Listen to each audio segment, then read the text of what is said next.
Hello, जय हिंद। मैं Divya classes की तरफ से जीव विज्ञान का फैकल्टी आप लोगों के लिए जीव विज्ञान का एक नया टॉपिक लेकर के आया हूँ, जिसमें हम पढ़ेंगे आज डीएनए का वाटसन एंड क्रिक मॉडल।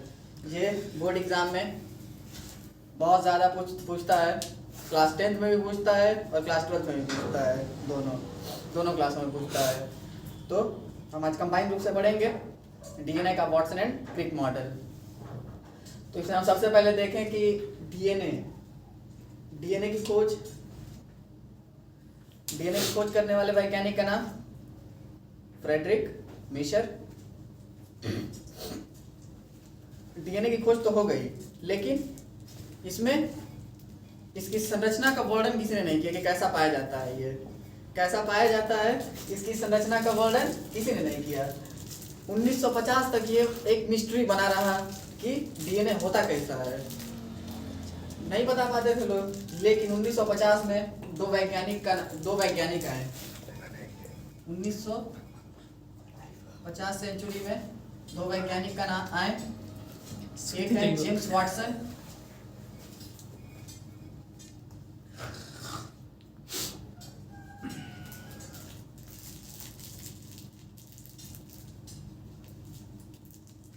और एक है फ्रांसिस क्रिक।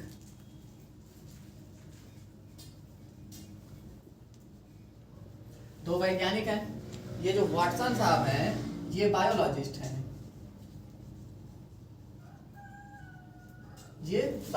हैं। और क्रिक साहब जो हैं ये केमिस्ट हैं।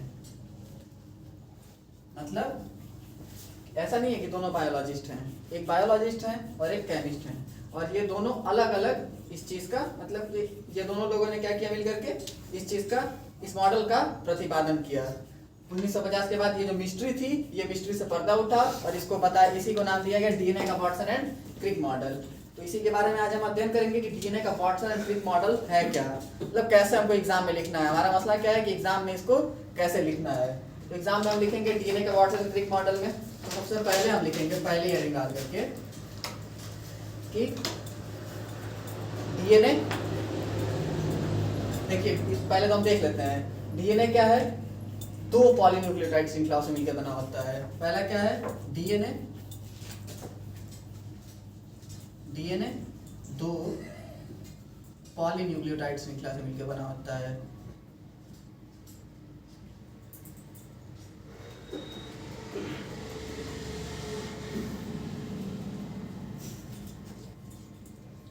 पॉलीन्यूक्लियोटाइड श्रृंखला से मिलकर बना होता है। मतलब इस पहले लाइन का मतलब क्या है कि डीएनए दो पॉलीन्यूक्लियोटाइड श्रृंखला से मिलकर बना है। तो देखिए एक ये श्रृंखला है और एक ये श्रृंखला है। दो श्रृंखला आपको दिख रही होगी। एक कौन सी है 3' और 5'। पहली श्रृंखला कौन सी है 3' और 5' पहली श्रृंखला, और दूसरी श्रृंखला 5' और 3'।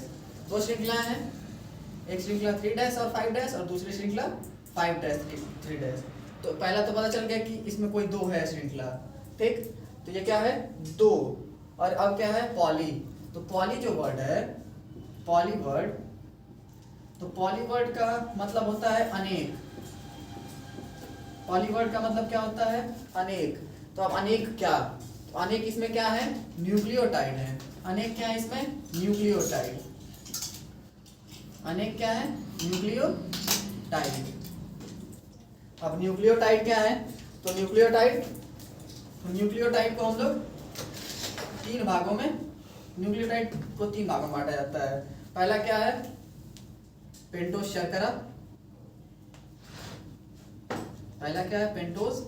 शर्करा, फॉस्फेट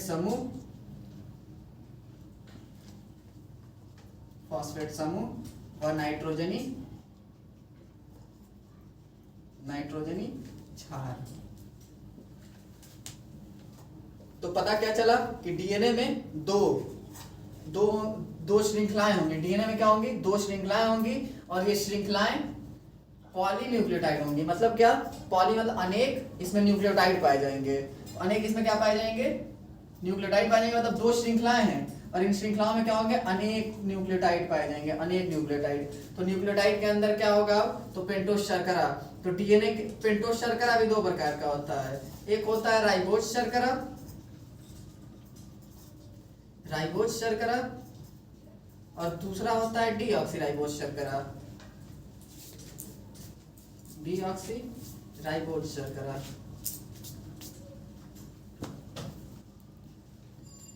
तो इसके अंदर यही डीऑक्सीराइबोज शर्करा पाया जाता है और ये आरएनए में पाया जाता है राइबोज शर्करा। फॉस्फेट समूह PO4 होता है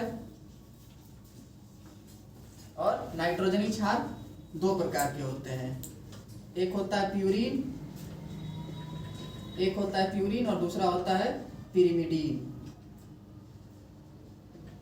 एक होता है प्यूरिन, दूसरा होता है पिरिमिडीन। तो प्यूरिन के अंदर आता है एडेनिन, एडेनिन जिसको ए से डिनोट करते हैं, और दूसरा आता है ग्वानिन जिसको जी से डिनोट करते हैं। और पिरिमिडीन में थाइमिन आता है, इसको टी से डिनोट करते हैं, और अगला आता है साइटोसिन, इसको सी से डिनोट करते हैं। और इसमें एक और होता है यूरेसिल, इसको यू से डिनोट करते हैं। तो कितने प्रकार के होते हैं नाइट्रोजनी क्षार, दो प्रकार के। और दो प्रकार में प्यूरिन के कितने प्रकार, दो, एडेनिन और ग्वानिन, एडेनिन और ग्वानिन। पिरिमिडीन कितने प्रकार के, तीन, थाइमिन और साइटोसिन और यूरेसिल। एडेनिन को ए से डिनोट करते हैं, ग्वानिन को जी से डिनोट करते हैं, थाइमिन को टी से डिनोट करते हैं, साइटोसिन को सी से डिनोट करते हैं, और यूरेसिल को यू से डिनोट करते हैं। इस चीज को आपको याद रखना पड़ेगा। अब इसमें हमको एक चीज समझने वाली चीज क्या है इसमें, कि डीएनए में जो नाइट्रोजनी क्षार पाए जाएंगे वो एडेनिन होगा, ग्वानिन होगा, थाइमिन होगा और साइटोसिन होगा। और आरएनए में जो पाया जाएगा नाइट्रोजनी क्षार, एडेनिन होगा, ग्वानिन होगा, यूरेसिल होगा और साइटोसिन होगा। इस चीज को आपको याद रखना है। तो हमको पढ़ना अभी किस चीज के बारे में, डीएनए का वाटसन क्रिक मॉडल पढ़ना है, तो हमको पढ़ेंगे एडेनिन, ग्वानिन, थाइमिन और साइटोसिन के बारे में। किसके बारे में पढ़ेंगे, एडेनिन, ग्वानिन, थाइमिन और साइटोसिन के बारे में पढ़ेंगे। इस चीज को आपको याद रखना है। एक और चीज इसमें आपको याद रखना पड़ेगा कि एडेनिन जो है डबल हाइड्रोजन बॉन्ड से थाइमिन से जुड़ा रहता है, और थाइमिन डबल हाइड्रोजन बॉन्ड से एडेनिन से जुड़ा रहता है। वैसे ही ग्वानिन ट्रिपल हाइड्रोजन बॉन्ड से साइटोसिन से, और साइटोसिन ट्रिपल हाइड्रोजन बॉन्ड से ग्वानिन से जुड़ा रहता है। इस चीज को आपको याद रखना है, ठीक है।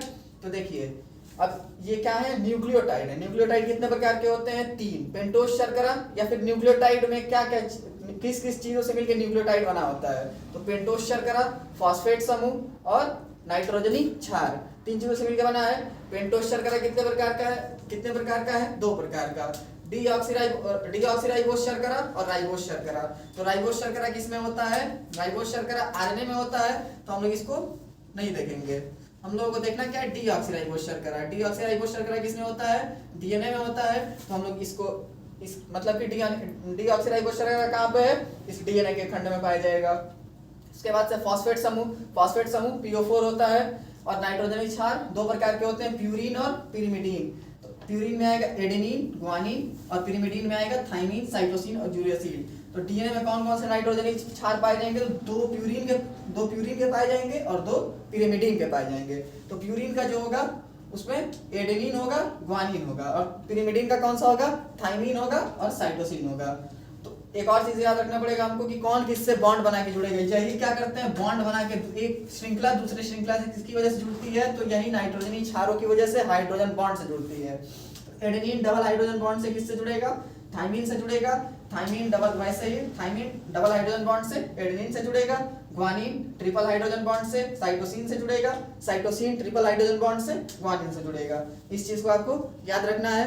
नहीं समझ में आए तो दोबारा वीडियो पीछे करके देख लेंगे आप लोग, और अभी ये इतनी चीजें आप नोट कर लीजिए।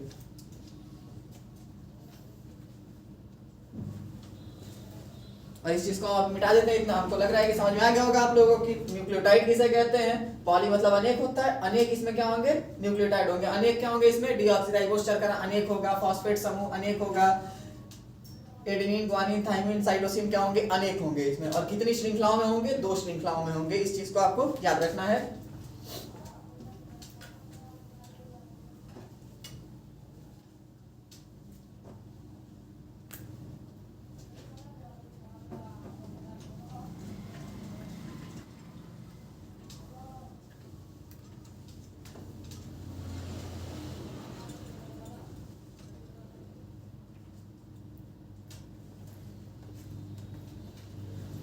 इसमें पहला क्या है इसकी खासियत वाटसन एंड क्रिक मॉडल की, तो ये डीएनए जो है दो पॉलीन्यूक्लियोटाइड श्रृंखलाओं से मिलकर बना है। तो दो समझ में आया श्रृंखला, पॉलीन्यूक्लियोटाइड समझ में आई श्रृंखला क्या है, ठीक है। अब इसके बाद से हम दूसरी चीज देखेंगे इसमें कि दूसरी चीज खासियत क्या है इसमें,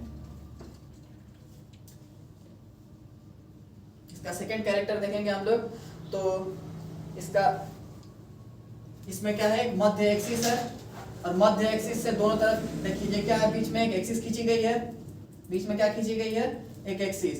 और ये एक्सिस की तरफ ये किस किस दिशा में घूमे हुए हैं, दक्षिणावर्ती घूमे हुए हैं। तो ये कुंडलित है, एक दूसरे में क्या ऐसे लपेटे हुए हैं, जैसे जैसे किसी चीज में कोई इसको अगर हम खोल देंगे तो सीढ़ी नुमा हो जाएगा, इसको खोल देंगे तो हम सीढ़ी नुमा हो जाएगा, और सीढ़ी को लपेट देंगे तो कैसा रहेगा, उसको हम लोग कह देंगे कुंडलित। जैसे सांप पेड़ों में लपेटा रहता है वैसे ही क्या हुए हैं, ये लपेटे हुए हैं। तो ये चीज तो कॉमन सी चीज है कि इसको हम लिख देंगे कि ये क्या होते हैं, डीएनए दक्षिणावर्ती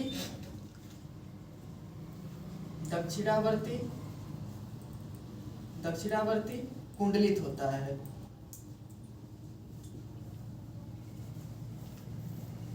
कुंडलित होता है, ठीक है।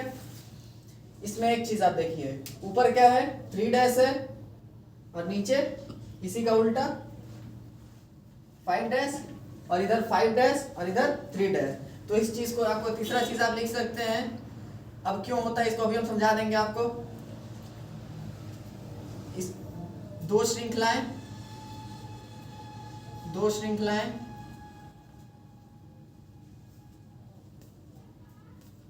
पहली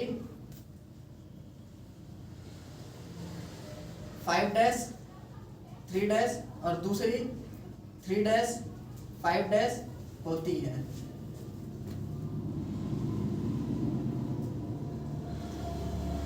हो जाएगा, एक क्या है 5' 3' श्रृंखला है और दूसरी 3' 5' श्रृंखला। आप चाहें तो इसको ऐसे भी लिख सकते हैं कि 3' 5' और 5' 3'। इसमें कोई पहली दूसरी नहीं है, बस हमको अपना ध्यान रखना है कि एक 5' होगी और दूसरी क्या होगी, इसी का उल्टा 3' होगी, ठीक है। तो 5' 3' है क्यों, इस चीज को आप समझ लीजिए। तो देखिए ये इसमें आपको अभी बताया हम कि इसमें क्या पाया जा रहा है, डीऑक्सीराइबोस शुगर। किस चीज से मिलकर बना है, ये डीऑक्सीराइबोस शुगर से मिलकर बना है। क्योंकि पेंटोस शुगर दो प्रकार का, एक राइबोस शुगर एक डीऑक्सीराइबोस शुगर। क्योंकि डीएनए का फुल फॉर्म ही होता है डीऑक्सीराइबोस न्यूक्लिक अम्ल। तो डीऑक्सीराइबोस शुगर जो होता है उसका स्ट्रक्चर कुछ ऐसे होता है।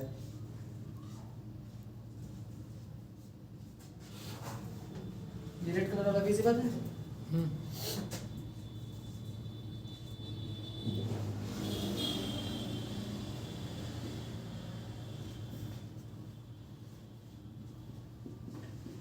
आप देखेंगे तो इसमें एक ये क्या है, डीऑक्सीराइबोस शुगर का एक डायग्राम है। ये पहला कार्बन है, ये दूसरा कार्बन, ये तीसरा कार्बन, ये चौथा कार्बन और ये पांचवा कार्बन, ठीक है। देखिए इसमें होता क्या है, तो ये PO4 जो है यहाँ पे PO4 और CH2 और फिर अगला कार्बन करके एक अगला न्यूक्लियोटाइड इससे जुड़ेगा।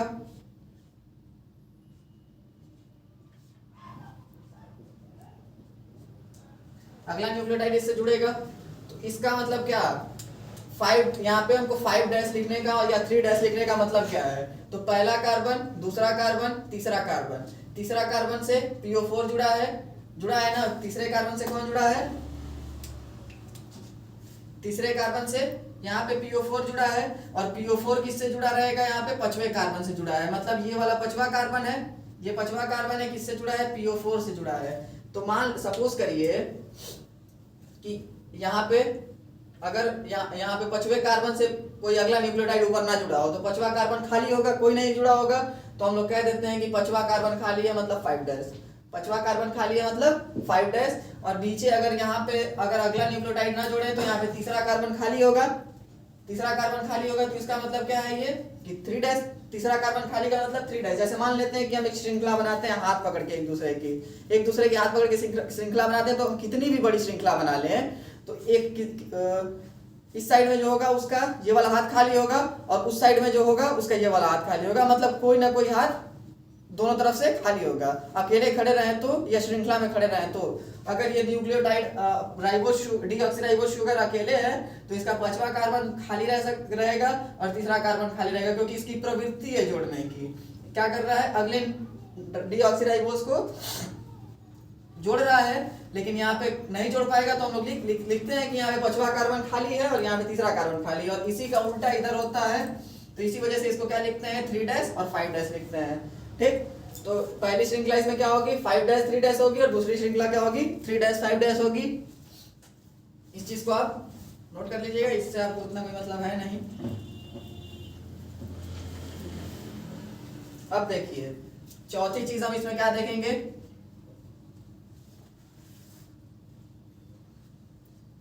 यहां से लेकर के यहां तक ये डीएनए का क्या है, चौड़ाई है, कितना चौड़ा डीएनए हो सकता है। तो डीएनए की चौड़ाई, डीएनए की चौड़ाई, डीएनए की चौड़ाई कितनी है 20 एंगस्ट्रॉम होती है। इस चीज को आपको याद रखना पड़ेगा, डीएनए की चौड़ाई कितनी होती है 20 एंगस्ट्रॉम होती है। इस चीज को आपको याद रखना पड़ेगा। एक और चीज आपको, इसी चौड़ाई के बीच में एक मध्य अक्ष खिंचा होता है, जिसको हम लोग क्या कहते हैं इंग्लिश में एक्सिस कहते हैं। तो 10 एंगस्ट्रॉम और 10 एंगस्ट्रॉम के बीच में मध्य अक्ष खिंचा होता है।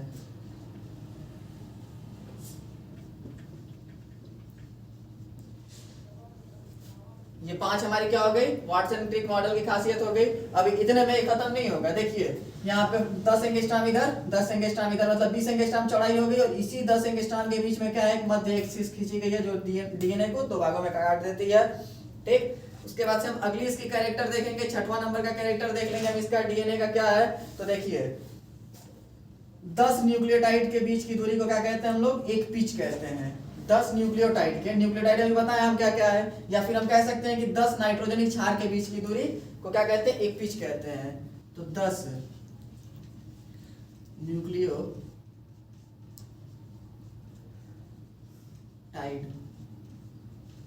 के बीच की दूरी को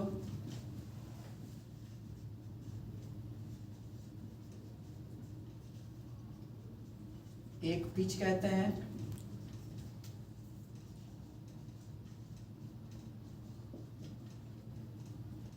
और एक पिच की दूरी 34 एंगस्ट्रॉम होती है।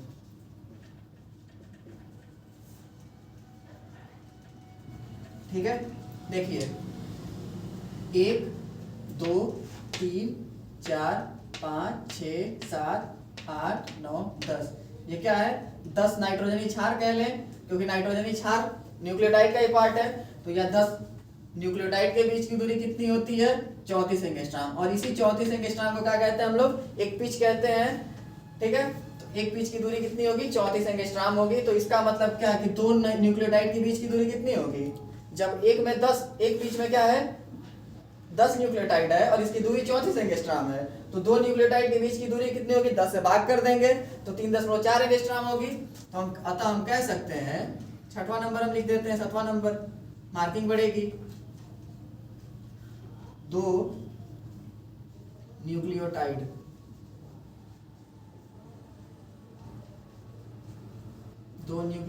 के बीच की दूरी 3.4 एंगस्ट्रॉम होती है। ठीक है, एग्जाम में अगर आपसे मल्टीपल चॉइस क्वेश्चन में आ जाता है कि बताइए 2 नाइट्रोजनी क्षार के बीच की दूरी कितनी होती है, तो सेम लिख देंगे हम 3.4 एंगस्ट्रॉम।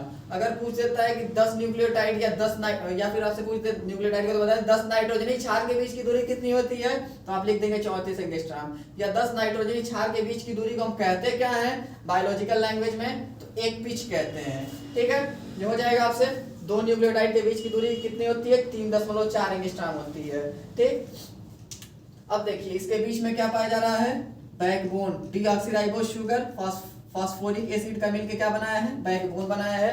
तो देखिए बैकबोन का मतलब क्या कि वही न्यूक्लियोटाइड में नाइट्रोजनी क्षार को छोड़ करके जो राइबोस शुगर है और फॉस्फेट समूह है उसको हम लोग क्या कह देते हैं, तो बैकबोन कह देते हैं।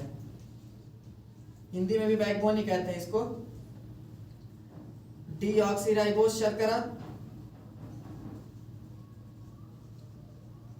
डीऑक्सीराइबोस शर्करा व फॉस्फेट समूह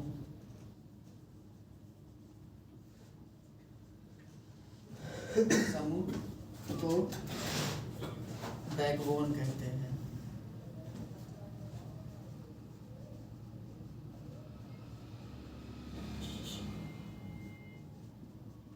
ठीक है, अब देखिए अगली चीज हम क्या देख लेंगे, डीऑक्सीराइबोस शुगर और फॉस्फेट समूह को क्या कह दे रहे हैं हम यहाँ पे, बैकबोन कह दे रहे हैं। मतलब ये भी बैकबोन है, ये पूरा बैकबोन है। तो पीछे से जो आपको दिख रहा है ये, अब देखिए हम इसमें क्या कह देंगे कि थाइमीन जो है एडेनिन से डबल हाइड्रोजन बॉन्ड से जुड़ा है, एडेनिन थाइमीन से डबल हाइड्रोजन बॉन्ड से जुड़ा है, ग्वानिन साइटोसिन से ट्रिपल हाइड्रोजन बॉन्ड से जुड़ा है। मतलब क्या कि एक प्यूरीन दूसरे पिरिमिडिन से किससे जुड़ा होता है, हाइड्रोजन बंधों से जुड़ा होता है। 9वां नंबर हम लगा के क्या कह देंगे कि पिरिमिडीन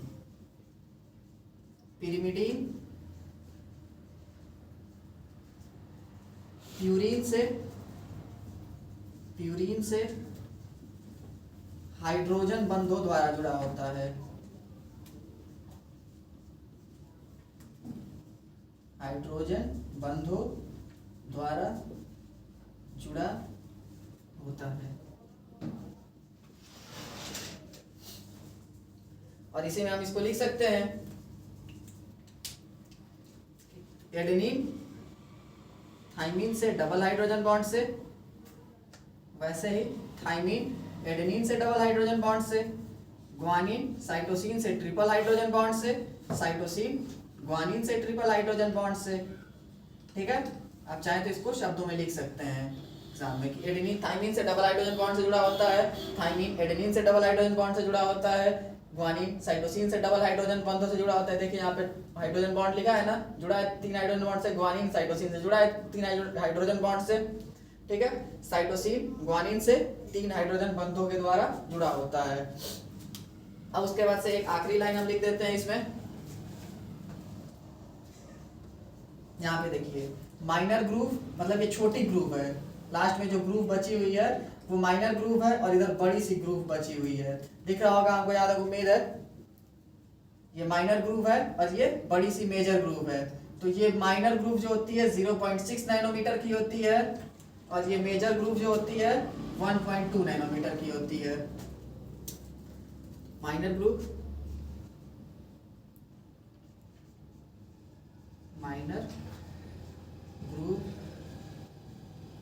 0.6 नैनोमीटर और मेजर ग्रूव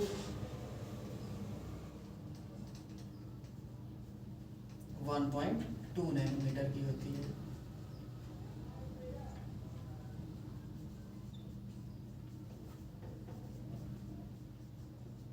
ठीक है, तो हमको उम्मीद है समझ में आया होगा।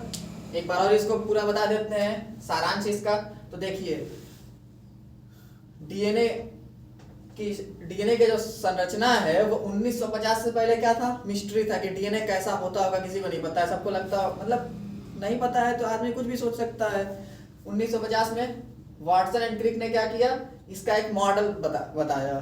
तो उस मॉडल की विशेषता क्या है, एग्जाम में पूछता है। ये बोर्ड क्लास 10th में और क्लास 12th में दोनों में पूछता है। तो दोनों क्लास क्या कर सकते हैं, इसको देख सकते हैं। क्लास 10th वाले अपने जो बड़े होंगे क्लास 12th में होंगे उनको बता देंगे कि देखिए हमारे YouTube चैनल पे डीएनए का वाटसन एंड क्रिक मॉडल पड़ा हुआ है, आप चाहें तो देख सकते हैं। तो देखिए पहले इसकी कैरेक्टर क्या है कि डीएनए 2 पॉलीन्यूक्लियोटाइड श्रृंखलाओं से मिलकर बना है। मतलब क्या, डीएनए में श्रृंखला कितनी होगी, 2 होगी। 2 श्रृंखला है, एक 5'3' है और एक 3'5' है, ये आप देख चुके हैं। और पॉली मतलब अनेक होता है और न्यूक्लियोटाइड में आप जान ही रहे हैं डीऑक्सीराइबोस शुगर, फॉस्फेट समूह और नाइट्रोजनी क्षार पाए जाते हैं।